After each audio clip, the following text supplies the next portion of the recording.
35-year-old Robert Ledru was a very talented detective working in Paris, France. He was so talented that periodically he would get called upon by other police departments around the country to help them solve their most difficult cases. And so that year, there was this coastal town in northern France that had this string of sailors that went missing, and nobody had the slightest idea what had happened to them. And so naturally, Robert was called in to investigate. The night Robert arrived in this town, it was very late and Robert was tired, so he went straight to his hotel and he went to bed. The following morning, he got up and he went straight to the local police department to meet the local officers that he would be working with on this investigation. But when he got there, he was told that the missing sailors case had been lowered in priority because during the night, a murder had been committed down on their beach. And so that was now their main focus. And so they apologized to Robert and said, I'm sorry you came all this way for nothing. But since you're here, do you want to help us in this beach murder investigation? And Robert said, sure. The victim was a middle-aged man named Andre Monet, who owned a dress shop in Paris, France. He had recently moved to this coastal town to enjoy the beautiful scenery. When his body was discovered early that morning, it was quickly determined he had been killed by a single gunshot wound to the chest, but they hadn't found the bullet. There were no suspects, there were no leads, there was no clear motive. However, they were able to rule out robbery because there was still money in Andre's pockets. And so Robert and the other local officers left the police station and made their way down to the beach, where they began examining the area where Andre had been found. The local officers focused on looking for the bullet, while Robert decided to walk a little ways down the beach to see if there was any evidence that had been overlooked in the initial search. And after only walking a very short distance, Robert noticed some barely visible footprints that appeared to pass right by where Andre's body had been found. And these footprints, they continued past that area and then up a flight of stairs up onto the road where they disappeared. Robert called over the other officers and told them to make plaster casts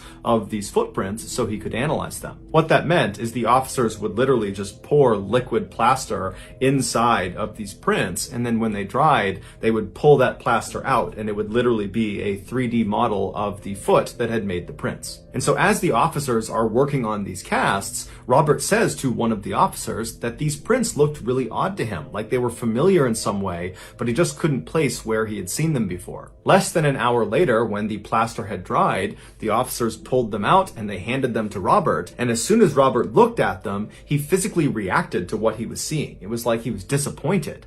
And then without saying anything, he just walked down the beach with these plaster casts, and he sat there for hours and hours, just staring at the plaster casts. The local officers who were watching this, they didn't know anything about Robert. All they knew is his reputation, which is he is this totally legendary detective, and so they didn't dare question his methods, even though this seemed really odd what he was doing. Finally, by mid-afternoon, Robert would put the cast down, he would stand up, and he would walk back over to the mystified local officers. And when he walked up to them, he would say, "There's no reason to stay at the beach any longer or interview any more witnesses. I think I've solved the case." But then instead of elaborating, he just turned around and walked up off the beach and headed back for his hotel. The local officers just looked at each other and shrugged, and they left too. Early the next day, the bullet that had killed Andre Monet was found on the beach. And so when Robert showed up to the beach, the chief of police handed him this bullet in an effort to help him continue the investigation. And as soon as Robert looked at it, he sighed and said, "Okay, now I know for sure what happened." And then Robert proceeded to break down the murder. He said the killer woke up in the middle of the night on the night that Andre was killed, and he got out of his bed, he put on his clothes, and then he headed down to the beach. There, he encountered Andre Monet, a man he didn't know, who was most likely out for a midnight stroll as well. The two men struck up a friendly conversation, but at some point it turned into some sort of quarrel, at which point the killer shot Andre in the chest and then fled the scene. Robert told the local police chief that the reason he knew all these details is because he had been the killer. He killed Andre Monet. But he didn't do it on purpose, and he didn't remember, because he killed Andre Monet while he was sleepwalking. He told the chief when he was given those plaster casts of those footprints, he knew immediately why he thought those prints looked so familiar. Because as soon as he looked at the casts, he could tell whoever had made the prints was missing a toe, and as it happened, Robert was missing a toe. So those prints looked exactly like his footprints. And that morning, when he had woken up in his hotel room before even going down to the beach, he had noticed noticed that his shoes and his socks, which were next to his bed, were sandy and damp. And he thought that was so strange because he couldn't remember how they got that way, but he was too busy to investigate. And that night, after he had sat all day looking at the casts and then left the beach, leaving the local police officers totally mystified, he had gone back to his room, and the first thing he did was get his revolver out from under his pillow, and he discovered that one bullet was missing, and he always kept his revolver fully loaded. And so he spent the rest of the night trying to convince himself that this was just one big coincidence. But the following morning, when he was given that bullet, he knew immediately that this was not a coincidence. The bullet that had killed Andre Monet was the same type of ammunition that he loaded his revolver with, and so he had to be the killer. He had effectively caught himself. The police were totally shocked and did not believe this at first. More specifically, they didn't want to believe their star detective was behind this horrible homicide. But eventually, after examining all the evidence, they agreed he had to be the killer. But to test whether this really was sleepwalking and not some elaborate cover-up by Robert, they decided to conduct an experiment. Robert, who was fully cooperative with the investigation, was told to sleep in this jail cell where he would be monitored 24/7 by armed guards, and in this cell with him would be a revolver loaded with blank rounds. And he was told to keep it under his pillow. For the first couple of days, nothing happened. Robert never touched the revolver during the day or when he was asleep. But about a week into this experiment, Robert suddenly woke up in the middle of the night in this trance-like state. He reached under his pillow, pulled out the revolver, and began firing at the guards right outside of the cell. And so this convinced the police that Robert had been telling the truth about what happened to Andre Monet. He really had killed him while he was sleepwalking. A decision was made not to prosecute Robert for the murder. Instead, they decided to basically exile him for everybody's protection. And so from then until 1937, when Robert died, he was forced to live alone on this secluded farm outside of Paris, where the only visitors he ever got were doctors with armed bodyguards. A 35-year-old woman, who we'll call Olivia, met her husband for lunch at a restaurant in Western New York. The couple had not originally planned to stay at this restaurant for very long, but one thing led to another, and before long, it was 6 p.m., and they had been there for 6 hours. And over those 6 hours, both of them had had a lot to eat, lots of bread and pasta and cakes and all sorts of stuff, and they had had some, but not very much. Olivia had been careful to only have 4 drinks over those 6 hours because she wanted to be able to drive. And her husband similarly limited his drinking so he'd be safe to drive. And so after they got the check and they paid for their meal, they both hopped in their respective cars and they began driving home. As Olivia was making her way home, she unfortunately got a flat tire, and so she pulled off to the side of the road and she called roadside assistance. As she was waiting for help to show up, another motorist happened to drive by and they misunderstood what was happening. They saw Olivia standing outside of her car with the tire popped off, and they thought she'd been in an accident. And so they called the police and reported it. And so the police show up a few minutes later, they pull up right behind Olivia, and when they get out, they ask her, are you okay? Do you need any help? And she would say, oh no, I just had a flat tire. I'm totally fine. Thank you for stopping though. But the police, as they're listening to her speak, they see her eyes look kind of glassy and glazed over like she's drunk. And as she was speaking, they could have sworn she was slurring her words. And so they said, hey ma'am, have you been drinking tonight? And she would tell them that, well, yeah, I have had a few drinks, but only 4 over the last 6 hours, and I don't feel drunk at all. That has nothing to do with the situation I'm in now. I'm not drunk. But the police were not buying it, and so they put her through a series of field sobriety tests that she managed to get through, but she struggled with enough that it sent up some red flags. And so they made her blow into a breathalyzer. For reference, if a 160-pound female consumed about 3 alcoholic drinks, maybe a little bit more, in the course of an hour, she would most likely have a 0.08% BAC. She fully expected that she would be below the 0.08% legal limit. She blew a staggering 0.33%. The cops couldn't believe what they were looking at because they're looking at Olivia and they're thinking at that level, she should be somewhere between losing consciousness and dying. But here she is just standing there talking to us, acting a little bit buzzed. And so they assumed their breathalyzer must have made a mistake. So they went back into their car, got another breathalyzer,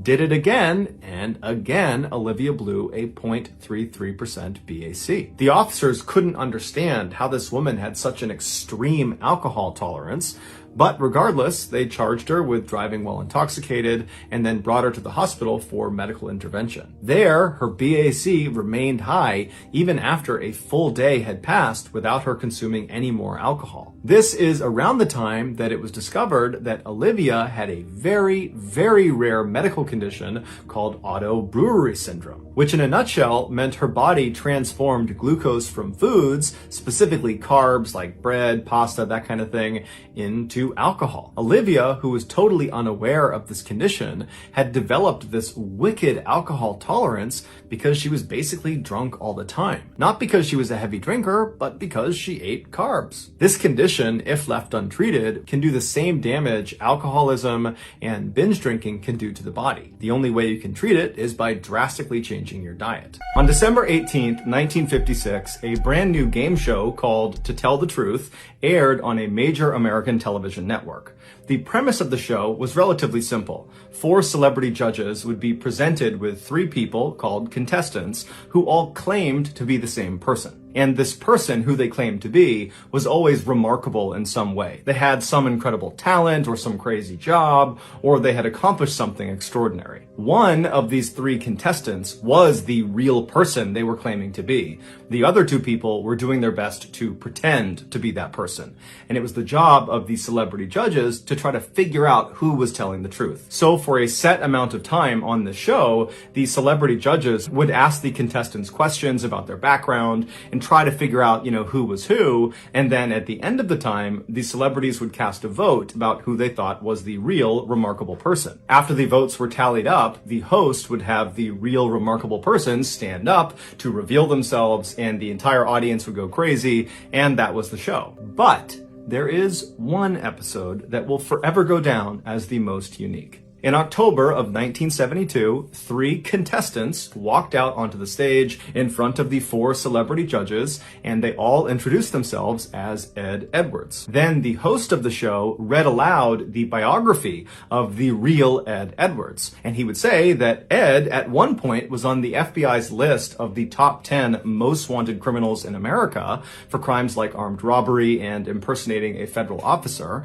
And then after he was finally caught by law enforcement and went to prison, a prison guard helped him turn his life around, and then upon release from prison 14 years later, Ed remained this reformed criminal and became a successful author and motivational speaker who specialized in telling people how to identify con men and criminals and how to protect themselves from these people. After the real Ed Edwards biography was read aloud, the 3 contestants sat down and the celebrity judges began asking them questions about their past, and then after the time was up, the celebrities cast their votes, and then the real Ed Edwards was revealed. And even though 2 of the 4 celebrity judges had correctly identified the right Ed Edwards, the crowd was totally astonished at who this guy actually was, because he did not look like this ex-convict. He looked like this kind of all-American middle-aged father who was totally harmless and wouldn't hurt a fly. But either way, the show ended, and then the world forgot about Ed Edwards until 2009. That year, Ed's estranged daughter, 40-year-old April Blasio, finally decided to investigate something that had plagued her for her whole childhood. Despite her father's claims that he was this reformed criminal and this stand-up, law-abiding guy, she didn't believe it. She never believed it. She thought he had never been reformed and just was a criminal and always had been. Behind closed doors, Ed was violent and abusive, and he was a compulsive liar. She remembered in the 1970s and 80s when she was a young kid, Ed would make their family pack up and move, sometimes in the middle of the night, and April always assumed it was because her dad was wrapped up in something criminal. But every time she asked him, he would say, oh, well, I was an informant when I was in jail and I snitched on some people, and some of those people have figured out where we live, and so we gotta move. April knew he was lying, but there was nothing she could do, and so they just kept on moving around. But she always thought something else was going on. So in 2009, when April is now this 40-year-old woman, she's laying in bed one night and finally says, you know what? I'm just gonna start Googling some stuff. So she hops on her laptop and she starts typing in the different names of towns that she and her family lived in as a kid. And then after she'd write the name of the town, she'd write unsolved mystery or unsolved crime, and she would see if anything popped up. And so as she began looking, looking, she found one in 1980. It was an unsolved murder in a town called Watertown, Wisconsin, that happened right around the time that her family very briefly lived in this town. There was this young teenage couple that had left this wedding, and they had driven down this dead-end road, and they were just kind of enjoying each other's company when an unknown assailant who matched the description of Ed Edwards walked up to their car, broke in, shot them both to death, and then disappeared. And so on a hunch, April called the Watertown Police Department the following day and told them that, I think my father might have been responsible for this double homicide. It's just a hunch, but he matches the description. We were there in this very small window of time when it happened. And so the police said, okay, we'll go have a look. And so the Watertown police, they tracked down Ed Edwards, who was living in Kentucky at the time, and they got him to give them a DNA sample. And when they tested the DNA sample, it matched the samples that were taken at the crime scene in 1980.